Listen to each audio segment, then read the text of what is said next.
All right. This is Practically Culture, a podcast devoted to TV, movies, sometimes video games, and other pop culture. I'm your host, Logan Bowe, podcasting from Lehigh, Utah, and I'm joined as always by the one, the only, Bob Caswell in the Bay Area. How are you, Bob? Hey, I'm gonna go with good. I'm good. How are you doing? Just hanging out, you know me. Nice. And welcome everyone to our main show. This week we review To All the Boys I've Loved Before, and we have the usual mini reviews and weekend picks. If you like what you hear, look for us in our usual podcast app at practicallyculture.com and on YouTube. We recommend you check it all out if you're into the show. It's TV, it's movies, it's sometimes video games. It's Practically Culture. Let's rock. Oh man, it is good to be back, Bob. And I've got a couple things I want to banter about a little bit. Okay. For one, I did something this last weekend I didn't realize I'd been waiting for my whole life. What? I made a version of one of my favorite brunch dishes, which is chicken and waffles. And it was really pretty good, especially for my first time making that whole thing. I made my fried chicken that was actually really flavorful and really crispy. I was very pleased with it. So I made some good crispy waffles. And I already know a few things I can do to improve it.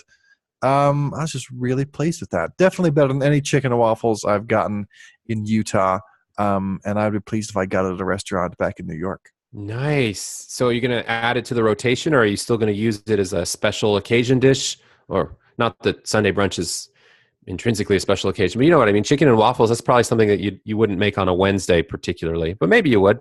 Well, like I say, it's mostly a brunch dish. I mean, you could make it some other time, but it's also sort of a day off meal for me since when I eat normally, it's not so much and waffles. Carby and sugary like chicken or like waffles and syrup and stuff like that. Right. Cool. Nice. All right. Wait, I said I had two things, right? Yeah, I was waiting. I'm like, what's the second one? I mean, that one's pretty good, but I'm still holding out. I know this is super crappy radio, but you said something to prompt my second one, and I totally blanked. What was it? What did I say that? Before we started recording. What did I talk about? Oh, was it that I had something to drink last night, and then I got coffee this morning? Yes. I wanted the whole world to know that. Yeah, that's really good radio. Well, I do remember now, at least. And it is that I feel like this is sort of an announcement for me. This is very uncharacteristic of me, but I actually have a Starbucks drink order that I kind of like. Oh my God! Yeah, this is great. You've stooped down to my level. We can be Starbucks buddies. What's hard is because the name has 6 words in it, and so I sometimes forget what it is. But I really like the salted cream cold foam cold brew. Okay. That makes sense. It does. I almost want you to text it to me later. I just got to try the Logan drink.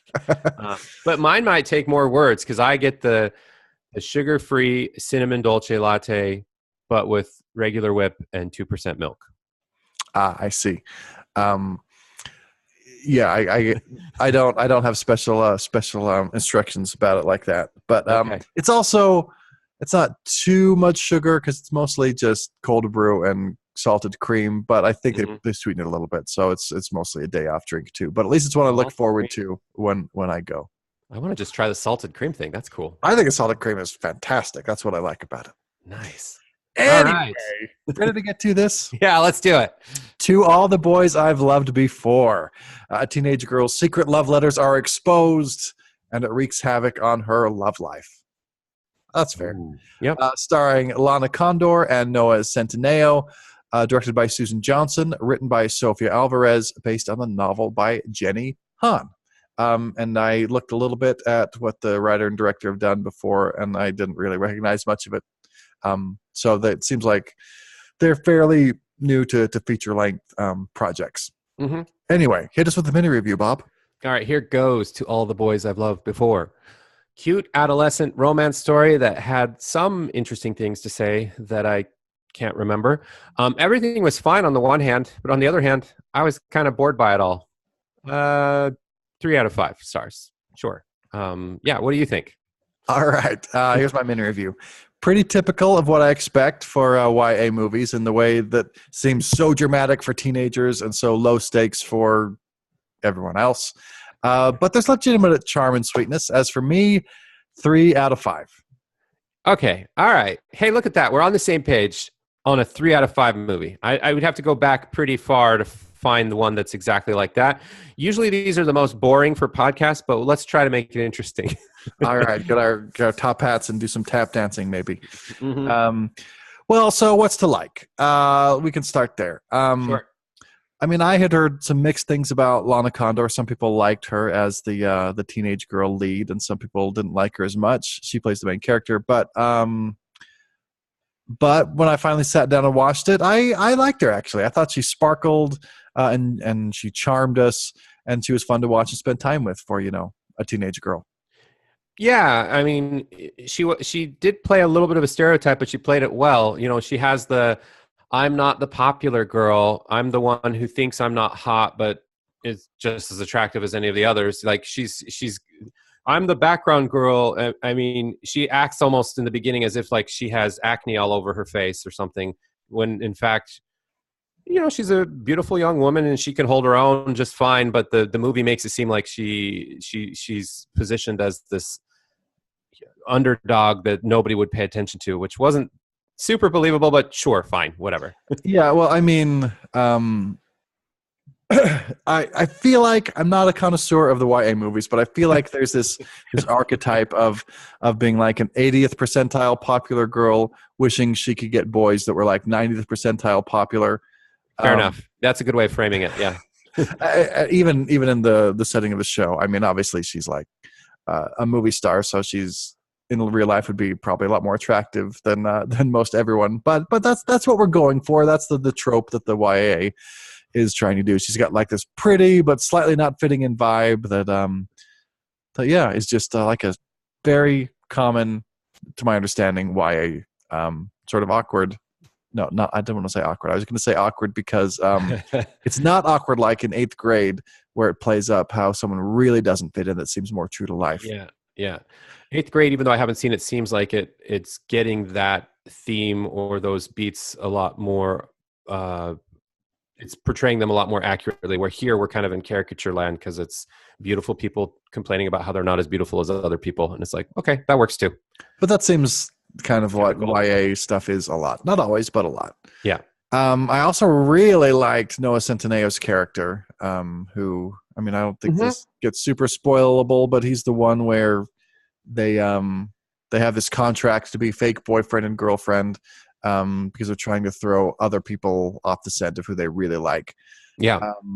And he's very carefully crafted in the YA boyfriend lab. But I thought the actor added some flavor to it in a way that won me over, and it didn't seem 100% cookie cutter. Yeah, I liked him a lot, actually. And especially because at some point he's labeled or positioned as the quote-unquote jock, but he was just really the most likable, charming version of a jock I've seen in a while. If that's a thing, that's not the stereotype I would... If somebody asked me to label him without having had the movie label him for him, you know, already, I wouldn't have picked jock. Let's just put it that way. I thought he was pretty charming, actually. Yep, I thought that was great, too. That about exhausts me on the what's to like. Anything more you want to say? Well, I do want to say the premise, just to recap for those who haven't seen it, because, you know, you don't need to see it based on our reviews here. So we may as well just give you a little bit of a hint of what you're missing. I liked the premise. So it's it's a young adult film, and she's in high school. Her sister's going to college, and she writes these letters to the crushes she's had in her life, and then puts them in a little box in her closet. She doesn't want anybody to see them for real, but it helps her just capture her feelings. It's like a mini journal. But then the movie tries to build it up in the beginning like she's really closeted and introverted in terms of how she lets her emotions just stay inside of her. And there's a lot of, especially in the beginning, not so much the rest of the movie, voiceover from her explaining her dilemma as a teenage girl, suppressing her feelings and putting them in that box. But then her baby sister gets a hold of them and actually mails them to the people, and chaos ensues, or nothing really happens, which is, now we're going to get into what's not to like. I thought that the premise and what actually happened, you know, you write 5 love letters to the different boys in your life that you've loved as a teenager, and then they actually get them. This could be a huge, interesting story of how cruel life can be, or how high school is, but is it just me, or is this like the best version of this outcome ever possible if this thing ever really happened in real life? Well, I mean, you say the best version possible. The way I would frame it is more Okay. that nothing bad seemed to really happen. Even the things Right. you're afraid of didn't really happen. But on the other hand, what bad could have happened? It would have been slightly embarrassing that someone found out you liked them or used to like them. It didn't seem like the risk was really that high, except for just like, whoops, that's embarrassing. Maybe. Yeah, that's a fair point. Maybe I'm projecting how I would have felt. I could just imagine. I mean, I'm not a high school girl, but I was a high school boy at one point. And if I entertained this exercise and had 5 letters to the girls I liked, and then it got out, I don't know. I feel like that could be devastating in some way that just wasn't captured in this film. It did some sort of superficial, like she's super sad. She faints when the first letter she finds out that this has happened. But then in the end, I felt like she recovered really quickly and really well. And it's annoying, but she managed it as a grown up. And it just wasn't, it facilitated the real point of the plot, which is one of the boys that she really liked. Now because of this, I guess we don't have to get into it, but they decide to do a fake boyfriend girlfriend contract because they both have their reasons for that. And then that's the premise, is like, can you be fake in love with somebody and then not have that really impact how you might feel about them or whatever, right? Yeah, that's sort of the YA story that's really going on here. But yeah, okay. I mean, I can see being afraid of something happening if your story about your letters getting out happened. But I just suspect that once it actually got out, it would be not that devastating. Okay, maybe she didn't write all that weird of stuff, or it wasn't that. I don't know. I could just, if it's something you're hiding away and you don't want anybody to hear, it's fine. It's just it just struck me as a missed opportunity, is all I'm saying on the what's not to like, because I thought that was going to be the movie because that's how it was set up in the preview, but then that ends up just not really. It like it passes by in like 2 minutes, and then we're on to just, oh, life's fine again. Okay. Okay, what do you put, like your sexual perversions or your favorite porn search terms in your love letters? I don't understand. Anyway, whatever. No, no, but I don't know what I would. I'd have to play through that exercise. What would be so embarrassing that I've liked you for a long time? I think you're beautiful. Anyway, I don't know. Whatever. Maybe you're right. Maybe I'm overthinking it. Yeah. Anyway, for what's not to like, to me, I think I'm sort of on the same page as you. For me, I guess I think of it for YA movies. I guess I sort of put them in the same category as like superhero movies. I'll just maybe knock off 2 stars because it's just not my kind of movie. It's young adult. It's about teenage girls. Everyone's in the upper half of popularity in high school. I just have more interest in different kinds of stories. No major complaints, but in a way, that's my complaint. But I will say that if I'm knocking off 2 stars, and so this is 3 out of 3/3 out of 5, maybe this is about as good as a young adult movie could get from my point of view. Yeah, that's one way to think of it. I'd like to assume that young adult movies can earn a seat at the grown-up table and be really good. And I was sort of assuming 8th Grade was sort of one of the best versions of that from your mini review back a couple weeks ago. And so I still have that on my radar, even though, to be honest, there's a part of me that puts it into the same category and is like, well, if that's the best that's out there, okay, maybe I should see it, but is it still at the grown-ups table? Maybe barely. And part of my reason for seeing this one was, first of all, there wasn't that much stuff in theaters, and second of all, it had some buzz as like a Netflix original movie that was pretty good, but the bar is so low for Netflix right now that this just goes to show that's like, yeah, if this is one of the better Netflix originals, which apparently it is, it's like, still not doing it, Netflix, in terms of movies released to Netflix. You gotta try harder is kind of the takeaway for me.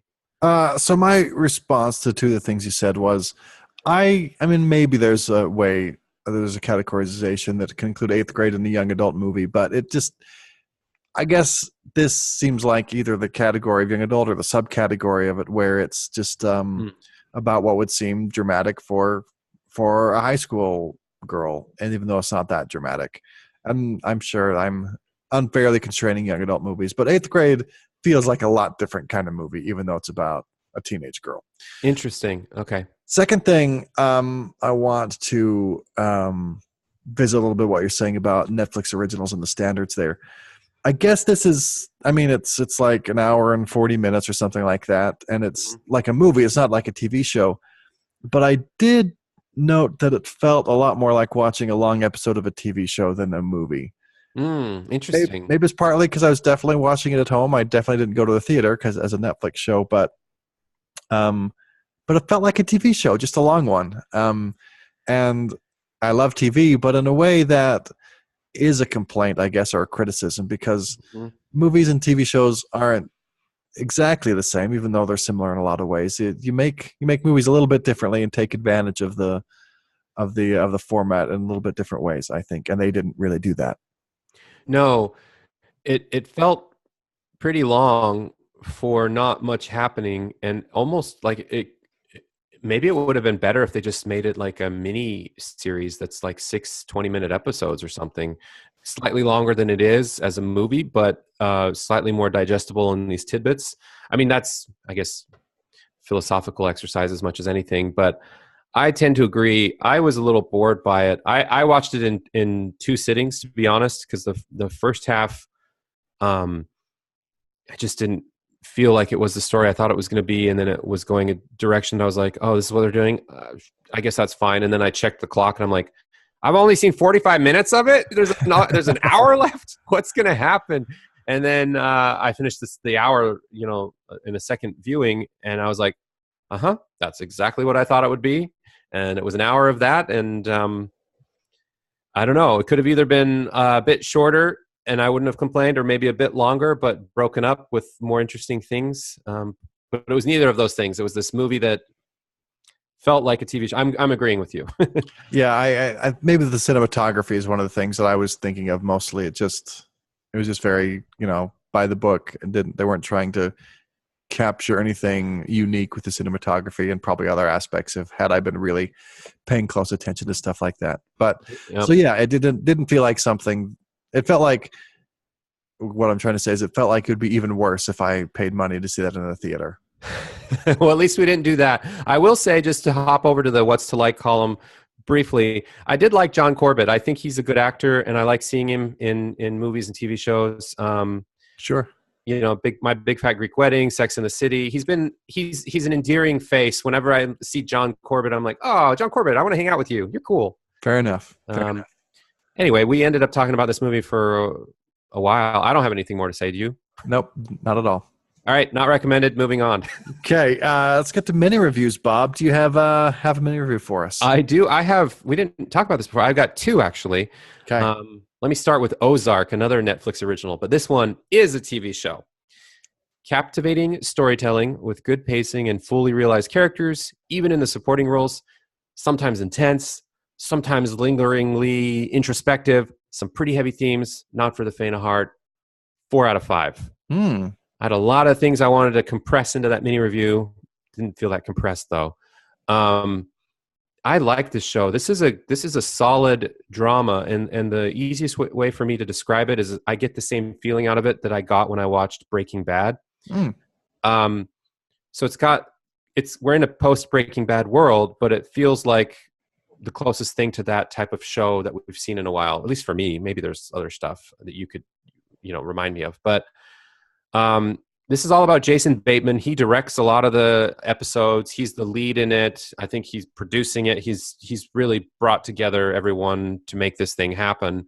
And I'm a Jason Bateman fan. I think he's kind of got the cynical humor thing going on, but he's also kind of an everyday man.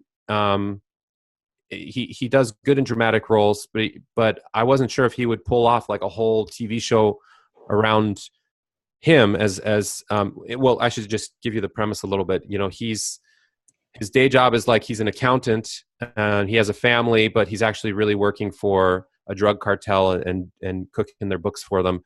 But then in the first episode, it just smacks you right in the face that his business partner, who's also kind of in the shenanigans with him, was doing some funny business that the cartel caught up with, and so his whole life gets disrupted and uprooted, and he's got to move his family to a new area. It's kind of in backwater wherever, and he has to prove to the cartel that he's loyal and launder a bunch of money. And so, and then his family didn't exactly know. His wife did, played by Laura Linney, but his kids didn't know. But then his kids end up finding out. And so he's trying to just juggle all these variables while just staying alive, basically. And it's kind of intense. It's got this uneasiness through the whole thing where he seems like a normal guy. And then we even get a flashback episode where we see how he got into this mess in the first place. So a lot of like, not exactly Breaking Bad. I don't want to make the comparison too strong. But certainly if you like Breaking Bad, this is in that category. But if you don't, or if you're not sure, I mean, this is a hard one for me to recommend, but I'm recommending it. It's a good show. All right. Yeah, I heard some good things. I'm glad you're more up on that. Are you going to go straight into season 2? I am. I've already seen the first episode, and it's addictive. It's a good show. I'm probably going to burn through it in the next few weeks and probably review that as well.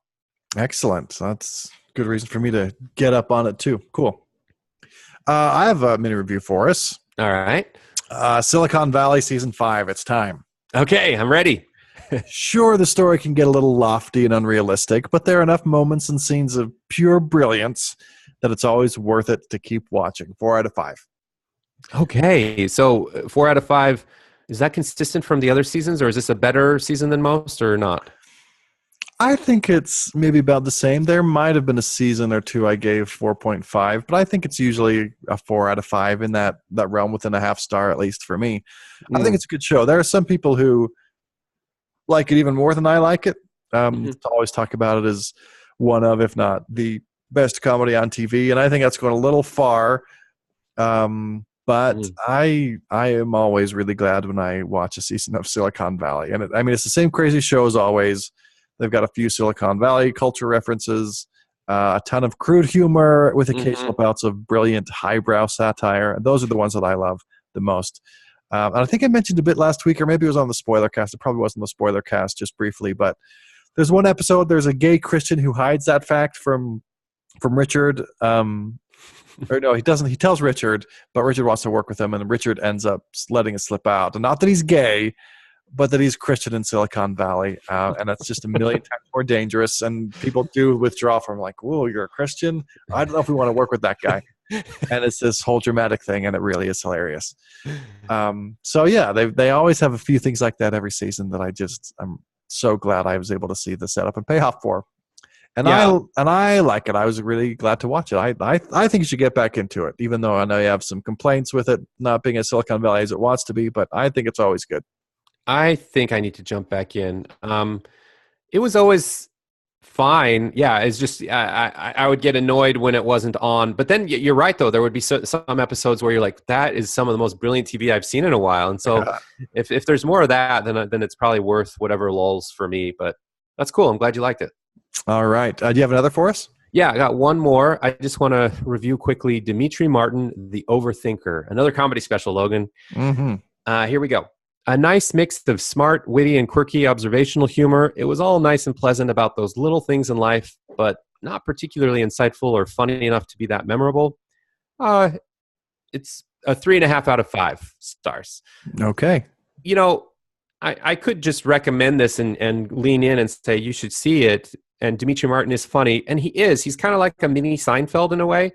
I say that with love. I don't know. Comedians probably hate being compared to each other. But Seinfeld was Seinfeld in a time and place that we're not in anymore. And Demetri Martin, he's charming, and he has these stories, and he just notices little things that make you smirk and like, that is funny. And then like 5 minutes later, you're like, wait, what did he say? Like, there's not a connective story or arc or some sort of through line in his material. It just seemed kind of randomly observational. And then an hour went by and I had a good time, but that's what I remember more than I could even give you an example of what was funny. Not that recapping funny things is helpful with comedy specials, but I would just say you're going to enjoy yourself. I almost recommend it for most people. Check it out if you want. If you're Logan, this isn't the one to start in terms of comedy specials. It is sort of interesting just to think about that. So comedy specials are just like a category or a genre that you more or less enjoy. Yeah, I think so. Some are better than others, obviously. I've tried a couple, like I tried watching, I can't remember their names, but one of them I did try a little bit of one guy you recommended, Sebastian Maniscalco or whatever his name is. and it was fine, whatever. I mean, Oh. not like I think of most of them. And then there's another one by a guy who's got a lot of buzz. I don't know. He's a skinny white guy, but that doesn't really help anything. That I watched a little bit of, and it just whatever. The only comedy specials I can ever remember just really loving. I think if there's one guy that I do like, Ricky Gervais does it for me. Yeah. Have you seen his latest one? I think so. I Humanity think I watched the latest one. I watched it a couple months ago, maybe as long as 6 months ago, but maybe not. It was one that was being promoted to me. Yeah, I saw it. I'm surprised I didn't mini review it. He's good, but he just pushes everything past the point of like maybe that's what you like about him. It works for me. Yeah. He can be pretty funny, but he really wants to punch you in the face with his points sometimes. Yeah, I mean, I can't really describe it, but those are the few that I've like, yeah, I'm really glad I watched that. Anyway, I guess we'll just have a conversation. So we did. Okay. Well, let's get to some weekend picks here. I've got a couple on TV. The first one I'm going to mention is Wednesday on FX, American Horror Story Apocalypse is here. And it's an anthology season, so this is season 8, but it's always a little bit different. I actually don't watch the American Horror Stories, but I know a lot of people do, so I thought I'd mention this one. And I suppose it's easy to jump back in on if you care to as an anthology. And it always looks really good on paper in terms of the creative team. Ryan Murphy, he certainly has done some seasons of great TV. I think seasons of mediocre TV too. But this season looks like we have Jessica Lange, Kathy Bates, Billy Eichner, Stevie Nicks, Francis Conroy, Gabourey Sidibe, Connie Britton, Dylan McDermott. Whoa! Just lots of people, and he usually gets a lot of interesting people. So yeah, I thought I'd point that out. I'm sure some people like to watch it. And whenever I see it pop up and see the people on paper, I'm always tempted, but I usually never do. Yeah, I'm the same. Or I mean, I was just tempted, but I'm like, horror anthology? I don't know. Yeah, the other one I'm going to mention is Friday on Netflix is BoJack Horseman. And this is one of my current shameful omissions and things that I don't watch that people say I really should be watching, even like critics and people I respect on that front. So it just reminds me another season's gone by and I haven't caught up, but I'm in my mode of catching up and I have so much to. I've let too much slip, but BoJack's got to be on the list of things that I catch up on. So it's back. If you're a better human being than me and you're not behind on your BoJack Horseman, this is the week when it's back on Netflix. So be advised. Okay. Well, I've missed out on BoJack Horseman, but I've heard good things, and it's actually one of Netflix's shining stars in terms of comedies. But anyway, we'll have to see. Okay, let's talk movies, Bob. What do you got? All right. I feel like we're starting to get back into a season of interesting things out there. So first up, I would just want to mention The Predator. Now, this is something that's been done before, but it's being done now. This is written and directed by Shane Black, who has done The Nice Guys. Yeah, The Nice Guys. Iron Man 3. Kiss Kiss Bang Bang. He's got some interesting style. I don't know. This is, an alien-esque thriller type movie, rated R for strong bloody violence or language throughout, all that kind of stuff. It's a Shane Black movie. Is it like a sequel, a remake? What? I think it's like the old Predator, right? Yeah. I think it's in the same universe, but it's not a direct sequel. I think it's just like the canon is preserved, so to speak, but it's a new. Because I see in the synopsis, the universe's most lethal hunters are stronger, smarter, and deadlier than ever before, and they've upgraded themselves with DNA from another species, and a young boy accidentally triggers their return to Earth. And what I've seen of the previews, there's throwbacks and tie-ins, but it's not a direct thing, and it's not quite a remake. It's an original story. So I know this is more meaningful for a lot of people that aren't us. So there's that. So I just want to throw it out there. You have any interest on your side? Any? No, I'm going to go with 0. There's 0 interest. Wow, not even 1%. Well, good thing we have our second movie, which I'm positive you have interest in. Are you ready for this? Okay. A Simple Favor. This is the latest movie. I was going to say mystery and suspense movie, but I don't know that he's done this type of genre before. This is from Paul Feig. He did Bridesmaids, and he's done a lot of stuff with Melissa McCarthy that I feel like hasn't been as good since Bridesmaids. He worked a lot on The Office, of all things. Oh, yeah, that's true. This is starring Anna Kendrick and Blake Lively, and I've seen a lot of previews for this, and I can't quite tell what it is, but it's calling itself a postmodern film noir. It's about a mommy blogger who seeks to uncover the truth behind her best friend's sudden disappearance from their small town. It's kind of got I almost want to say, even though I'm not a Twin Peaks guy, it feels like there's something off about this. Like stylistically, they're playing around with something in a mystery suspense way where you're allowed to, I guess stylish postmodern film noir. I don't know. I'm intrigued. I like Anna Kendrick. I like Blake Lively. It's got Henry Golding from the Crazy Rich Asians movie we just saw recently. Andrew Rannells, I see. Yeah. What are you thinking? I guess I feel pretty similar to you. Part of it seems appealing. I like some of the people involved, but part of it makes me hesitant. It's hard to put my finger on why in the previews, but maybe that's the flavor it's going for. Maybe all that's just part of the vibe, and so maybe it's a positive and not a reason to be hesitant. I could go for it. Yeah, I mean, it is about, I'm just reading more here, betrayal, secrets, revelations, love, loyalty, murder, revenge. I mean, Logan, we love all those themes. Why not all in one movie? All right. So I think that's probably our leading contender. There is one other significant one, White Boy Rick, starring Matthew McConaughey. Have you seen previews for this about 1980s Detroit? It's kind of got this retro vibe to it. You must have. I've seen it previews for it we watched the same movies. Yeah, right. Dates, but yes, I have. Yes. It looks like they were trying really hard to make it seem like it's the 80s, which is effective because that's when this story took place. But almost like too much. I'm like, this is too much 80s, especially in Detroit. Just everything's blue collar and grungy looking, or I don't know.